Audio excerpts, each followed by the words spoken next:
Allez, Besata d'Ishmaya, on est dans le Pardes Rimonim, on est Sha'ar Tet Zain, la porte 16, et on est, ou le portique, et on est dans le 3e chapitre pour essayer d'analyser ce monde qui s'appelle le monde de la Beria. Alors, on avait vu dans la première partie du chapitre les différentes manières il avait ramené de configuration de ce monde-là qui s'appelle le monde du Kissé, le monde du trône. On avait vu une manière, vous vous rappelez qu'on avait dit que c'était 10, 9 plus 1, et après on avait dit que c'était 6 plus 4. Vous vous rappelez, c'était soit les 9 roues du chariot, ou soit c'était aussi les 6 degrés ou les 6 marches du Kissé, et avec les 4 colonnes, et on avait vu aussi les 4 pieds, et on avait vu aussi le problème des noms. Quel nom était lié à la Hatzilut et quel nom était lié à la Beria. וקרוב אל עניין זה מצאנו עוד בספר הזוהר פרשת משפטים וזה לשונו. Et on a trouvé un enseignement qui est proche du précédent dans le Sefer HaZohar, dans Parashat Mishpatim, et voici ce qu'il dit. Donc, évidemment, c'est toujours lié à la vision d'Ézéchiel, et Ézéchiel dit « I achaya » elle est la chaya. Donc la chaya, on a déjà parlé, c'est à la fois une classe d'ange et littéralement ça veut dire la vivante. I achaya asher raiti, elle est la chaya que j'ai vue, tachat, en dessous de Éloqué Israël, en dessous de Éloqué de Israël. Évidemment, le Zohar pose la question, il dit Man chayada, c'est qui cette chaya? Il dit, parce qu'il est marqué elle est la chaya, la voici. Alors il dit, mais c'est qui cette chaya? C'est le Zohar qu'on voit maintenant dans Mishpatim.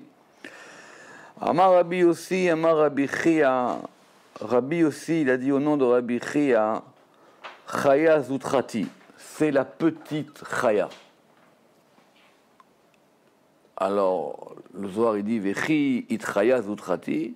Alors quoi? Maintenant, c'est quoi qu'on nous dit qu'il y a des grandes et des petites? Il dit Vechi en chaya zutrati. Alors il dit quoi? Alors quoi? Il y a une petite chaya? Il lui dit oui, oui. Il y a chaya zutrati, vechaya ila. Il y a la petite chaya et il y a la chaya ila supérieure.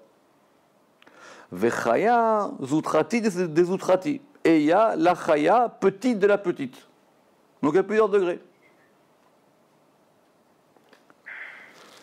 Vaïr ou et Elohé Israël, et il y a marqué dans la Torah, dans Shemot, et ils ont vu les Elohé Israël. Daïka, Kamade Amina, exactement comme on a dit. Adkal Neshono, fin de la citation du Zohar. Alors, Vekavanato, alors il dit, ce Zohar-là, il veut nous dire quoi? Que si on lit le verset, on nous dit qu'il y a un degré qui s'appelle Elohé Israël.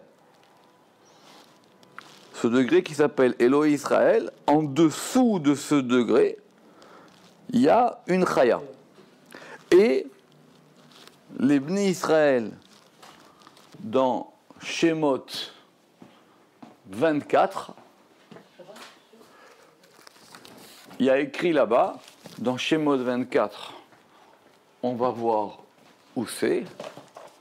Dans Shemot 24, c'est-à-dire, c'est ça, c'est dans Mishpatim, et dans Shemot 24, 10, évidemment ça raconte l'histoire du don de la Torah, il y a marqué Vaïr ou et Elohé Israël, Vetachat Raglav, Kemaasi Livnat Asapir, Vukeetzem Hashamayim, la Torah, c'est de là-bas qu'on apprend les chalot dans la Torah.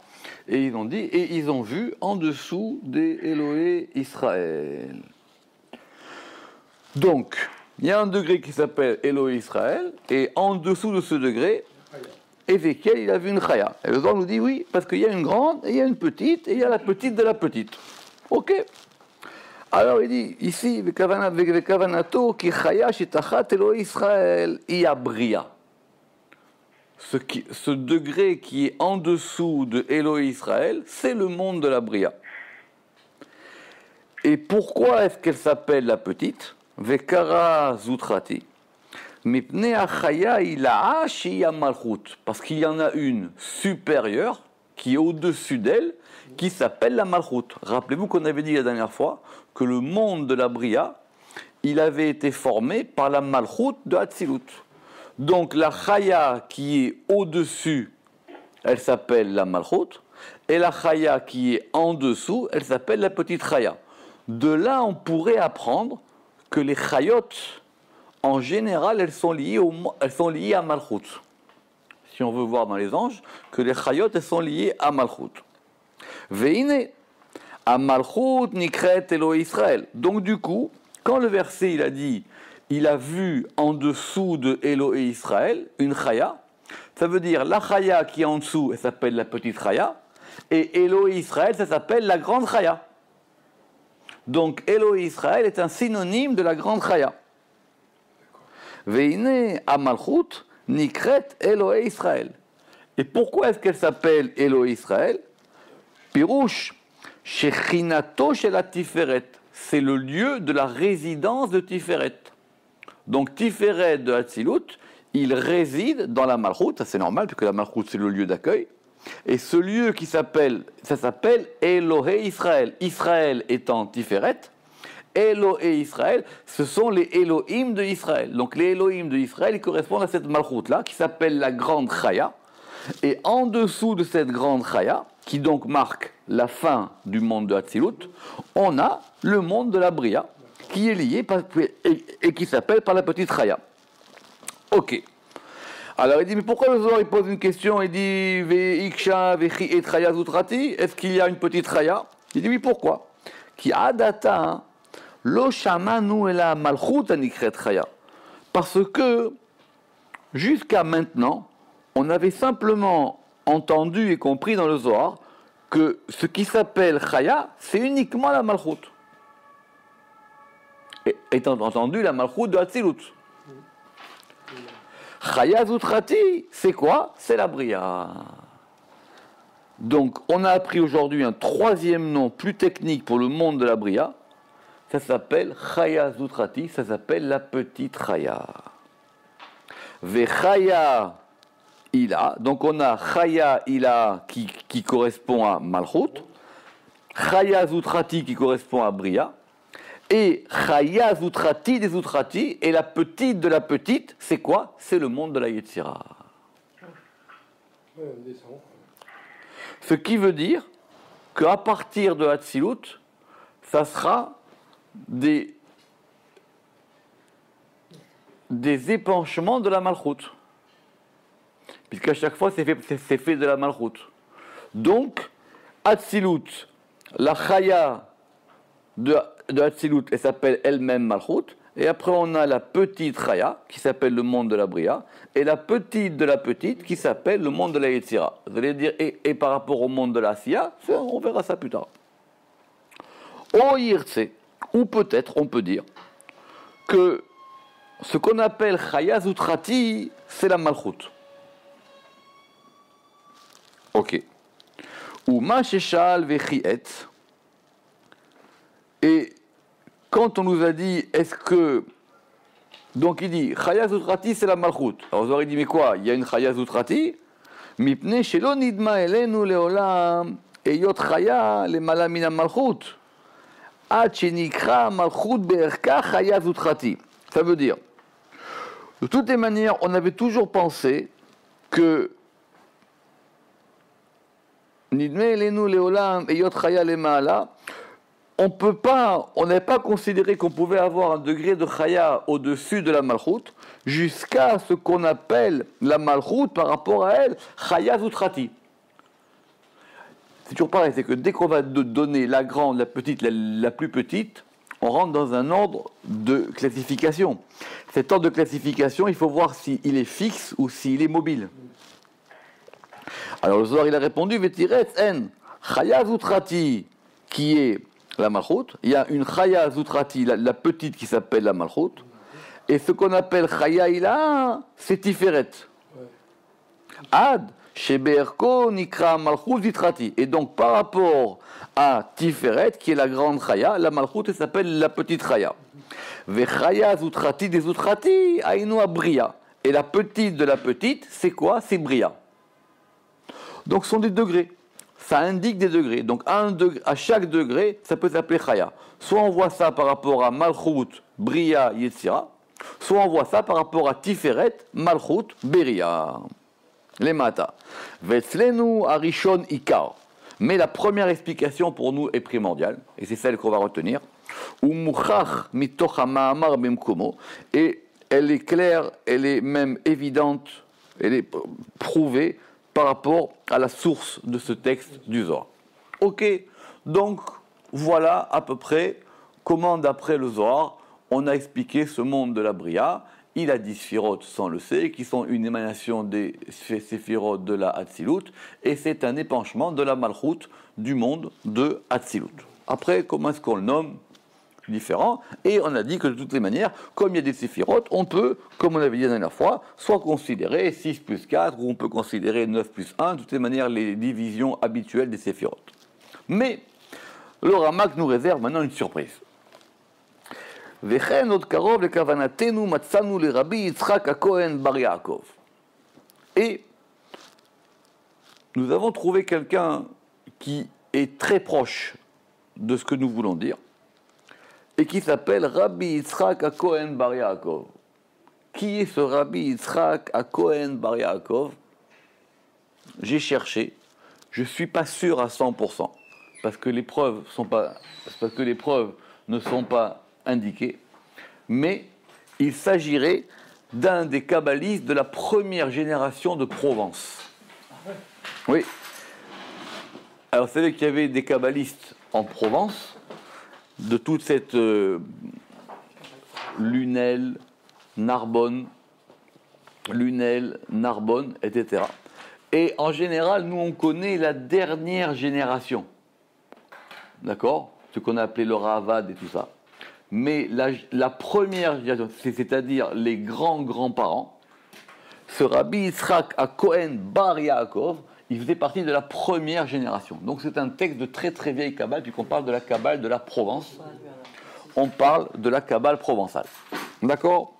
Mais évidemment, et en plus parce qu'il n'a même pas cité le nom du livre. Donc on ne sait pas d'où il a pris. D'habitude il dit, j'ai pris ça dans tel livre. Mais là on ne cite même pas le livre. Donc... Mais il est de quelle époque a priori? Parce que donc, eh bien ça serait presque 11e, 12e quoi. Ce serait presque 11e, 12e. quand le texte de Zohar a été repris... Isaac l'aveugle, c'est la 3e génération. C'est après. On parle là de la première génération. Okay. D'accord? La preuve, c'est que quand on dénomme ces kabbalistes-là de Provence, celui-là, il est juste cité par rapport à ses enfants. Alors, et donc, il y a un texte. D'où il sort? On n'en sait rien. Est-ce que c'est un livre ou pas? Est-ce que c'est un manuscrit qu'il avait? Est-ce que c'est des manuscrits qu'ils avaient à Tzfat? Etc. Et donc, ce texte est assez long, et c'est ce qui va nous occuper maintenant. Alors, évidemment, il faut parler cette langue de la Kabbale antique. C'est pas la langue du Zohar. Que dans le Zohar, nous a dit que ça s'appelait Hatzilut, Bria, Yetzira, Asiya, les Sphirot, etc. Donc maintenant, on retourne dans un langage de Kabbale plus ancien. Seder Amidatam Shel Shorshe Hatzilut. Le Seder Amidatam, l'ordre de... Moi, j'ai pas Seder. J'ai Kever. Oui, alors Chazak ou Baruch, très bien, très bien. Non, alors, Gvar Amidatam, Gvar, mais je ne sais pas ce que ça veut dire en tout cas, mais vous avez raison, il y a une version, effectivement. Maintenant, entre le Kaf, ouais, bon, ok. Oui, ça peut être, ça a été marqué. Ouais, ok, donc effectivement, voir version, c'est pas la même version. Non, mais ça ne veut pas dire grand-chose non plus, Gvar Amidatam. Donc, Gvar, je ne sais pas ce que ça veut dire. Alors, Seder Amidatam, l'ordre de tenue, Al-Shorché Hatzilut, sur les racines de la Hatzilut, à Ma'alot, les degrés, Mirosh Keter Elion, depuis la tête du Keter supérieur, Ad Aberacha, jusqu'à la bénédiction, Chaim Adaolam, vie jusqu'au monde. Oui, la Kabbale antique, exactement, la Kabbale antique, ils n'ont pas le même langage que nous. Ce qui veut dire, justement, a raison, parce qu'ici, ça veut dire jusqu'à Yesod. En gros, depuis Keter jusqu'à Yesod. Parce que Yesod, il s'appelle Chaim, et Adaolam, ça serait peut-être même jusqu'à Malchut. Exactement. Chaim Adaolam. Arshav, Yesh li torer la da'at. Maintenant, il faut éveiller pour comprendre Sod Hatzilut, le secret ou le mystère de la Hatzilut, Ané et Tzal Mehem, qui a été émané d'eux. Hatzilut Ma'alot, le fait qu'on est émané des degrés. Kedmut Gviot, les Neshamot, c'est-à-dire comme les. C'est bon.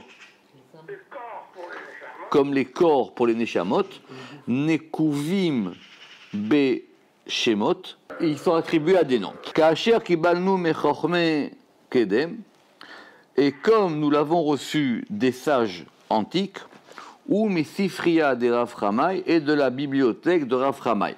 Je traduis, c'est simple. Il dit il faut comprendre l'ordre d'épanchement depuis Keter jusqu'en bas. Et pour faire cette chose-là, il faut qu'on s'en réfère à la tradition que nous avons eue des sages antérieurs et des écrits de Rav Hamai. Rav Hamai, dont on avait déjà parlé, qui s'appelle Rav Hamai Gaon, qui fait partie, lui, des Géonim de Babylonie. C'est la dernière génération des Géonim de Babylonie. L'Oraïtiv, et je n'ai pas vu, Bechol Provincia, dans toute la Provence, Zulati les Gimel Chassidim, et si ce n'est que 3 chassidim. Il dit donc maintenant cette tradition-là de comprendre cet épanchement de la Hatzilut, on peut la retrouver dans la Kabbale des Géonim, et dans toute la Provence, j'ai trouvé que 3 personnes qui la connaissent. D'accord ? Maintenant, c'est quoi la Provence à l'époque ? Ils ne sont pas 200 000 non plus. Hein. D'accord ? La Provence à l'époque, ce sont des petits villages, ils ne sont pas très nombreux. Mais la densité de connaissances est quand même plus que s'ils étaient des millions. D'accord ? Le premier, Aechad Aya ben Narbona. Le premier, il était à Narbonne. C'est qu'à l'époque, il y avait un royaume juif, là. Oui. Chacham Mouflag, Mekubal, Mipizaken Verav. C'était un sage extraordinaire qui a reçu la Kabbalah, Mipizaken Verav, depuis par un ancien maître. Donc c'est quelqu'un qui a une tradition.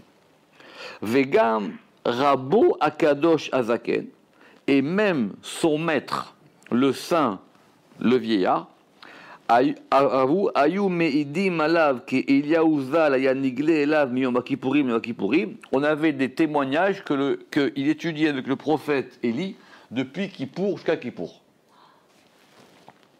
Ve'ashnaim, et les deux autres, ils sont, je n'ai pas réussi à déchiffrer le nom de ce village, ils sont dans. Hein? Oui, ben Idli, je ne sais pas où c'est en Provence, mais c'est bon. Ils sont à Idli et Vei à Iragedola, et c'est la grande ville. S'il y a des historiens qui veulent chercher quelle était cette grande ville-là, c'était à Idli, et ils ne citent pas. Le premier, ça va être donc de cette famille de Rabbi Yitzhak, mais je parle vraiment un peu comme ça, parce que pour lui aussi, on disait qu'il avait étudié avec le prophète Élie. Donc, on pose une question, on veut comprendre ce sujet-là, et quand on veut comprendre ce sujet-là, évidemment, à l'époque, on ne tape pas sur Wikipédia, il faut avoir des gens à qui poser la question, il faut poser la question, et il dit, voilà, dans toute la Provence, il n'y en a que 3 qui savent. Donc le premier, c'est un Narbonnais, on dit ça un Narbonnais, et les 2 autres, ils sont à Idli. J'ai essayé de chercher au Moyen-Âge s'il y avait une ville qui s'appelait Idli en Provence, j'ai pas trouvé. D'accord, peut-être c'est mal orthographié, peut-être c'est mal refait, peut-être c'est Erli, Arli, Adli, etc. J'ai pas trouvé. Alors on y va. Donc maintenant, rentrons dans le vif du sujet. Hatzilut Arishon, la première émanation, chez où Kidmut Guf Ruhani la Hatzilut, elle ressemble à un corps spirituel pour émanation. C'est leur langage, c'est le langage de la Kabbale antique. Ils ne parlaient pas comme la Kabbale du Zohar, ils avaient un autre langage qui était encore plus profond. Mais ils avaient une autre langue. Donc, on reprend, on veut comprendre cette émanation. La première émanation, Hatzilut Arishon, c'est comme un corps spirituel pour la Hatzilut Akadmon, pour la Hatzilut antérieure. Donc on a une première Hatzilut et antérieure, et après on a la première, et la première, elle est le corps de cette Hatzilut-là. On va retomber sur nos pieds, hein. Moi, il faut décrypter. Et si on n'a pas le Rama qui ne nous décrit pas, on ne peut pas comprendre. Et son nom, c'est un malach qui s'appelle Saviel.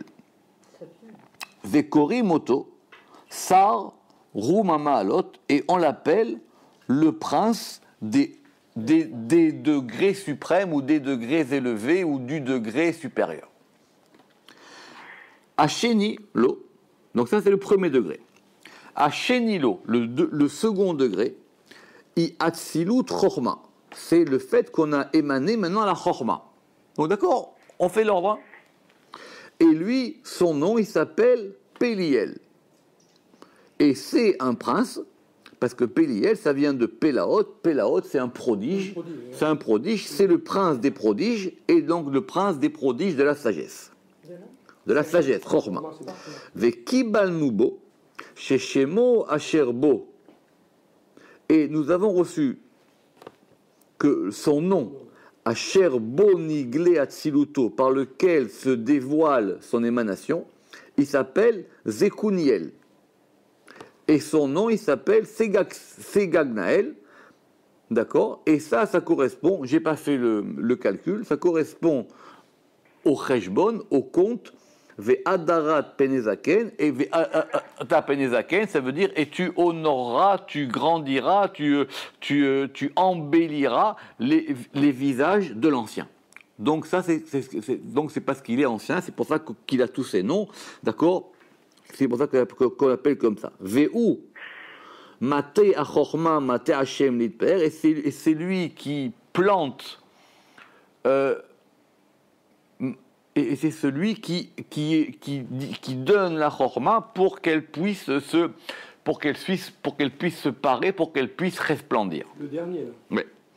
Vea Siman, d'accord, et le Siman, et quel est le signe de cette chose-là? C'est un verset qui dit Beyom Netacha, le jour où je t'ai planté, te sagé seni, d'accord, simplement, il y a un shin, mais il dit que le samer et le shin, qui a samer vea shin, mitralfim zelazé, ou motza echad lahem, et donc du coup, c'est comme ça qu'on a tesagé seni, et c'est pour ça qu'on l'a appelé Segagsaniel.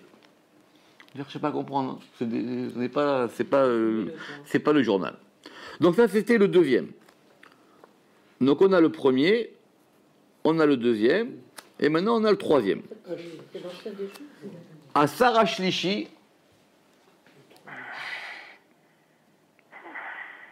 donc effectivement, et donc ce malach-là, il a la Gematria de Zaken 157. Après, on a un troisième sar. Asar Ashlishi. Le troisième sar, le sar Ashlishi, ou sar ane etzal meatzilut, c'est un. Alors, le troisième sar, Asar Ashlishi, ou Asar, c'est le prince, ane etzal meatzilut ateshuva, qui a été fait de l'émanation de la teshuva. La teshuva, c'est le repentir, c'est le retour, mais c'est un autre nom de Bina. D'accord? Chez où Otsar Nachon, qui est le trésor Nachon exact, on va dire comme hébreu moderne, les Chol Yodee Bina, pour tous ceux qui connaissent la Bina, ou Baaleir Agedola, et qui sont des maîtres d'une grande crainte de Dieu, et son nom à lui s'appelle Yerouiel. Du nom de Hira. Exactement. Ou Shloshtam, donc on en a trois. Et les trois, Remza Makatouf Batora Bepasuk Echad. Et la Torah les a résumés dans un seul verset. Et dans un seul verset, on trouve ça, qui dit Mipne Seva Takum, Ve'adarta Penezaken, Ve'yarata Meloecha. Et donc on a Seva, le premier, Zaken, le deuxième, Veirata, le troisième. Il dit quoi ce verset? Il dit que tu te lèveras devant un ancien et tu honoreras, je vais vite, et tu resplendiras les visages d'un vieillard et tu auras crainte de ton Dieu. Donc ça correspond à ces trois. Chazak, exactement. Et là aussi, on a remplacé le shin par sa mère. Et les Ashlosha Nikraim Geviot les Neshamot. Et donc ces trois-là, ils s'appellent des corps pour les âmes. Keshurim Ze Bazé. Ils sont attachés l'un dans l'autre. Kedmut Ashalhevet Akeshura Bagachelet, comme l'image de la braise attachée à la flamme, ce qui est l'expression, pour ceux qui connaissent, du Sefer HaYetzirah. Ça veut dire que c'est complètement uni. C'est-à-dire c'est comme la flamme avec la braise, on ne peut pas les séparer, c'est une seule chose. Bien que dans Sefer HaYetzirah, on verra si vous vous rappelez de cette histoire-là, c'est complètement uni. Penemiut, les pnimiut, l'intériorité vers l'intériorité, virgule, mon salut, Ezri, mon aide viendra de Hachem, de Yudke Vavke. Ah, ça va vite, hein? C'est du danse. Ok, donc ça, ce sont les trois premiers degrés. Asheva Ma'alot, maintenant, il en reste 7. On descend. Asheva Ma'alot, Od Me'em Gamken, Sheva Ma'alot Netzalot. C'est encore 7 degrés émanés. Kidmut Geviot la Neshamot, comme des corps pour les âmes. Ve'em, ve'im, hena ruchaniot, mais évidemment, ce sont des corps spirituels. On descend, on explique les sphirotes. Simplement ici, il n'a pas donné le nom des sphirotes directement, il a donné le nom des anges, des sarim, qui s'occupent de ces choses-là. D'accord? Ok. Shem hamahala arishona. Donc la première, ça veut dire quoi la première? La première, pour voir si vous suivez, c'est laquelle? La première, c'est la quatrième. C'est qui la quatrième? Il dit le premier, c'est qui le premier? C'est pas le premier, c'est le quatrième. C'est qui? C'est Chesed. D'accord? C'est Chesed. Ok. Alors, maintenant, le Shem, Shem Amaala Arishona, le degré du premier degré. Du premier degré de quoi? Des 7. Que l'a dit qu'il y avait d'abord les 3 premiers et les 7 inférieurs. Donc le nom du premier degré, celui-là il s'appelle Mi-Aaron ou Miriron. D'accord? Et lui c'est le prince, et lui c'est le prince du Chesed.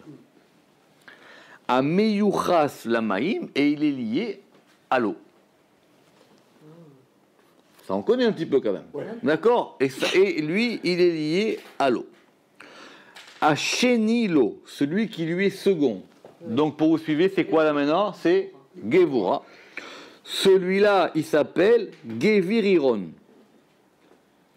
Et Oussar chez la Gevura, donc c'est le prince de la Gevura, à Chazaka, c'est-à-dire c'est le prince de la force puissante, Venora est terrible. D'accord? À Gimel, le troisième, donc le troisième, il serait qui ici? Tiferet, Razak. Le troisième, son nom, il s'appelle Yedidriron ou Yedidron. Et lui, c'est le prince de la miséricorde, parce que Tiferet s'appelle aussi la Rachamim. C'est le prince de la miséricorde. Et pourquoi est-ce qu'on l'appelle Yedid? Yedid, c'est quoi Yedid? Yedid, c'est l'ami, c'est l'aimé, parce que c'est lui l'aimé de Yudke Vavke, que c'est lui qui est lié à Yudke Vavke. C'est lui l'ami de Yudke Vavke. D'accord? Le quatrième.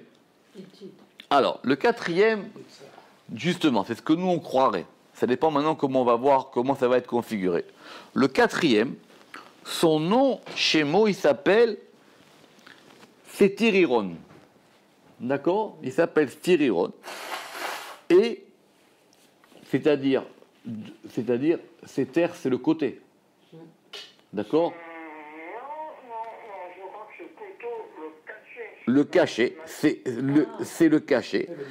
Et il s'appelle exactement Eusar Yesod Olam, et c'est Yesod, et c'est le prince de Yesod Olam, Aganouz Ve'anistar, qui est caché et qui est enfoui dans l'axe médian, Beka Vaemsaï, qui s'appelle Seter Elion, qui s'appelle le secret ou le cachet supérieur. Et donc maintenant le quatrième, il s'appelle Setiriron, et il est le Sar, le prince de Yesod Olam, c'est-à-dire de Yesod, du fondement du monde, donc c'est donc Yesod, Aganouz Ve'anistar, et il est enfoui et il est caché dans l'axe médian, Anikra, qui s'appelle Seter Elion, qui s'appelle le cachet supérieur. Parce qu'effectivement, le Yesod, il est caché à l'intérieur de Tiferet. Comme de la même manière que Yaakov, que Yosef, il était caché à l'intérieur. C'est pour ça que Yaakov, il voulait pas qu'il quitte la maison. D'accord ? Donc parce qu'il est caché à l'intérieur. Et c'est ça, et c'est à son propos qu'on dit, il est Yoshev Beseter Elion, il s'assoit dans le secret supérieur, Betsel Shaddai, dans l'ombre de Shaddai, Yitlonan, il nuitera ou il se reposera. Vedaï la maskil, et comprend qui peut comprendre. D'accord ? Ça veut dire ça suffit pour les initiés, les autres, vous pouvez passer votre chemin. Le cinquième, lui, s'appelle Netzariron. Donc là, c'est clairement Netzar. Donc on est revenu. Donc il a fait Chesed, Gevura, Tiferet, Yesod, Netzar. C'est comme si les deux étaient remontés au niveau. Non, parce qu'il ne les voit pas. Non, parce qu'il les voit pas comme nous. Il a raison. Tiferet et Yesod, ils sont l'un dans l'autre. Donc il a fait Chesed, Gevura, Tiferet, et avec Yesod caché dans Tiferet, et maintenant Netzar. Et maintenant, on repart du côté droit. Le cinquième, il s'appelle, comme on a dit, Ve'usar Nitzachon, et c'est le prince de la victoire, et c'est ça la victoire d'Israël. C'est de là que vient le mot Netzar. C'est pour ça que nous, on a traduit Netzar par la victoire. D'accord ? Netzar, c'est la victoire, plus que l'éternité ou la pérennité. Donc le sixième, on est cohérent, il s'appelle Odiriron, parce que c'est Od, Ve'u Sar, Atsul me Atsilut Od, et c'est un prince qui a été émané de l'émanation de Od. D'accord ? Od, alors il y a plusieurs manières de traduire Od, d'accord ? Mais on va dire que c'est lié à la reconnaissance. N'oubliez pas que ces princes-là, ils ont été émanés, exactement, ce sont des émanations de l'émanation. C'est ça qu'il a dit. Le septième, Hashiv'i, donc lui, maintenant, il serait qui ce septième alors ? Qu'est-ce qui nous manque ? Malchut. Et le septième, il s'appelle Shemo Sephiriron. Ve'usar Neetzal, et c'est un prince qui a été émané, Mi Atzilut Sof Kol Amaalot, de l'émanation de la fin de tous les degrés. Vehele Shemot Agiborim Asher Me'olam, et voici les noms des héros qui sont dans le monde. Vekibalnu Beze. Et donc, alors, Vekibalnu Beze, et nous recevons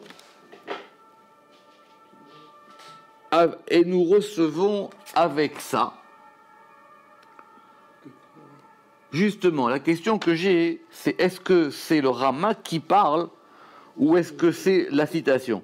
Mais ton texte à toi, Mon texte à moi, je lui fais pas confiance parce que c'est pas le fait qu'il ait mis du gras ou de l'italique que ça suffit. Parce qu'on a l'impression que ça change un peu de langage. Mais en tout cas, avec Kibal nous baiser, et nous avons maintenant compris que les trois, par cela, que les trois premiers, qui a Gimel Rishonot, Nirtamim, Besof, Beshem, Kel, les trois premiers, leur nom se termine par L. Et les 7 derniers, leur nom termine par Ron. Ve'asheva, Ron Besofam. C'est vrai.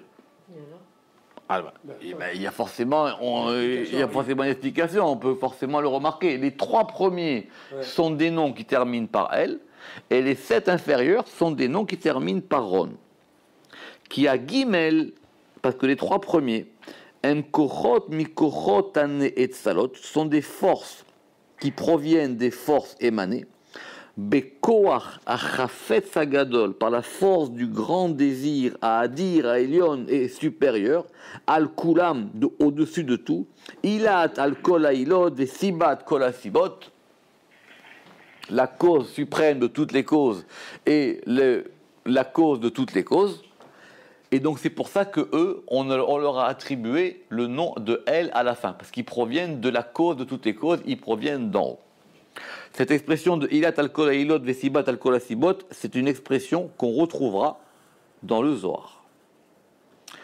Et les 7 autres, Kidmut Nerot, eux, ils ressemblent à des bougies ou à des lumières, Dolkim, des lumières allumées, ou Meirim, et qui éclairent, Kol Echad Ve'echad Nero, et chacun va donner sa lumière. C'est pour ça qu'il termine par Ron. C'est ça qu'il veut dire ici.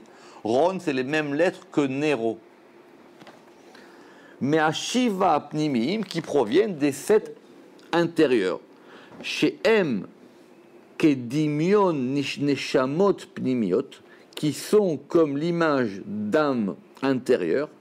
VM Kedimion, et eux, ils sont comme l'image de Geviot Ruchaniot, comme des corps spirituels. Les 3 premiers, c'est les Neshamot, et les 7 d'en bas, ce sont des et donc les 3 premiers sont supérieurs, ça c'est normal. Donc ça, déjà, on sait comment on sépare les séphirotes entre les 3 premières et les 7 d'en bas. Les 3, ça correspond à un degré de L, et celles d'en bas correspondent à un degré de quelque chose qui a été allumé. C'est pour ça qu'il termine par Ron. Fin de la citation de ce sage, Menuchato Kavod, qu'il repose en honneur et en paix. Ve'amar. Alors maintenant, là, c'est le Rama qui parle, ça c'est sûr. Ve'amar, chez Yud Ketarim. Alors attention, maintenant on va voir comment le Rama qu'il a lu ce texte. Et il a dit que ces 10 couronnes-là, M Levouch, elles sont un habit. El Yud qui trait à Séphiroth aux 10 couronnes des Séphiroth, Veshem Levouch El Aruchaniyut, et qui sont le vêtement de la spiritualité, comme l'image d'un corps pour l'âme. Donc il est en train de nous dire qu'il ne nous a pas simplement parlé des Séphiroth, il nous a parlé du fait qu'elles s'habillent les unes dans les autres, puisqu'il a dit que c'était comme le corps qui habille l'âme. Le corps, c'est l'habit de l'âme. Donc on est en train de nous parler des mondes aussi. Ve'en safek, iyot ha'inyan hazeh ha'kiseh haniskar le'ha'il ve'hu ha'bria. Donc ce texte, il nous parle de la bria. Comme il nous dit que c'est ça l'habit, que c'est ça le corps, donc la tzilut, c'est la neshama, et le corps, c'est la bria. Donc pour lui, ce texte, il nous parle de la bria.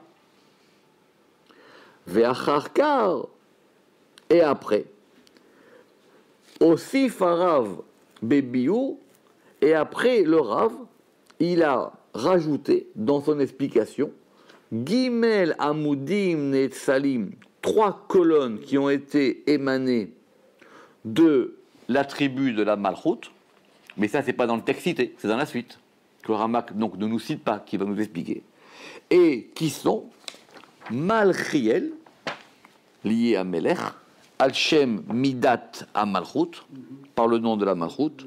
Le second, Ve'acheni Atriel, Al-Shem Atarat Za'av Abina. Atara, c'est comme une couronne, c'est un amas, d'accord? Au nom Atara, c'est un synonyme en hébreu de couronne, de keter. Mais c'est 2 mots différents. C'est pour ça qu'il faut les traduire de façon différente, d'accord?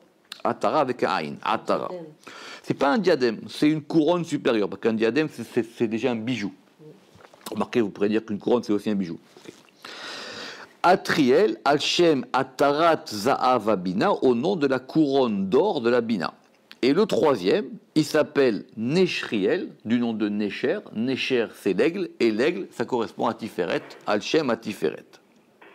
Ve'ama, et il a dit, Ki kulam netzalim me'am malchut. Et ils ont tous été émanés de la malchut. C'est quoi le but du Ramak ici? De nous dire que la Beria a été émanée de la malchut de Atzilut. Ve'em nosim ota, et ils la portent. Ve'ovdim avodata, et ils font son travail.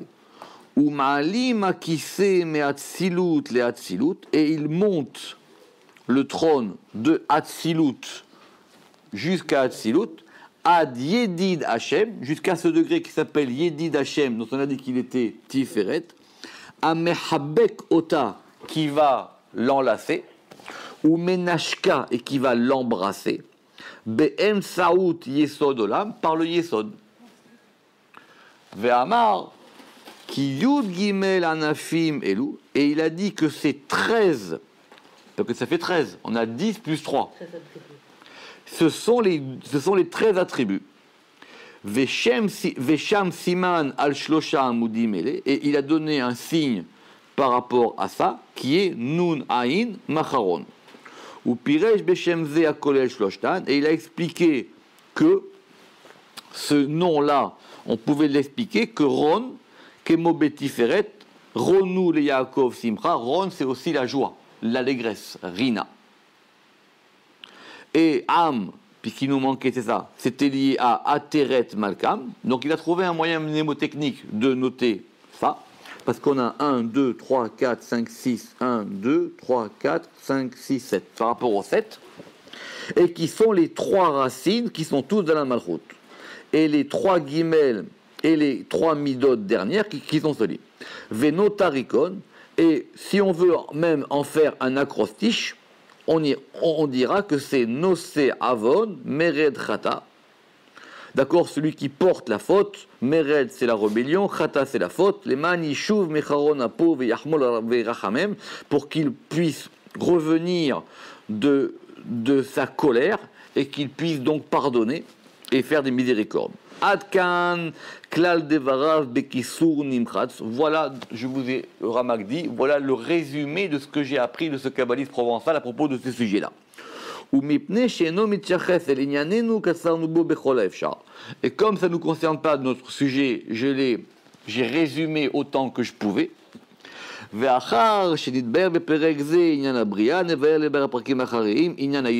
Et donc maintenant, dans les chapitres prochains, nous verrons la Yetzira. Avant de terminer, ça veut dire que dans ce texte-là, il explique comment est-ce que comment la Bria, elle est un habit de la Hatzilut, et que ça va remonter dans un habit, parce que si cet habit, c'est l'un à l'intérieur de l'autre, et que cet habit de l'un à l'intérieur de l'autre, ça forme une union, et que c'est cette union-là qui correspond, d'après lui, aux 13 midot de miséricorde que nous faisons en ce moment dans les slichot. Baruch Adonai Leolam. Amen ve Amen.